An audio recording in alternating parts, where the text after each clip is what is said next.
দর্শকের স্মৃতিতে তুলে ধরার জন্য হয়তো তারা সমস্ত ছবিগুলো ক্যামেরাবন্দি করছেন।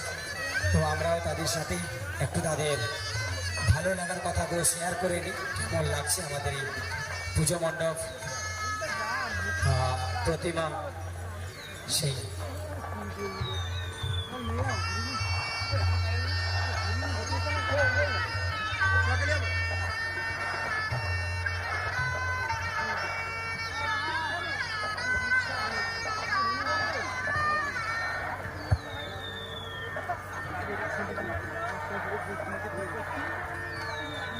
তো যিনারা মণ্ডপের ভেতরে মায়ের দর্শন শেষ হয়ে গেছে, আপনারা একে একে করে মণ্ডপের বাইরে চলে আসবেন, কারণ আপনারা বুঝতে পারছেন আপনাদের পেছনে অনেক লাইন আছে, আপনাদের পেছনে অনেকটা লাইন আছে, কারণ আপনার দর্শনের সাথে সাথে অন্যান্যদেরও দর্শনের সুযোগ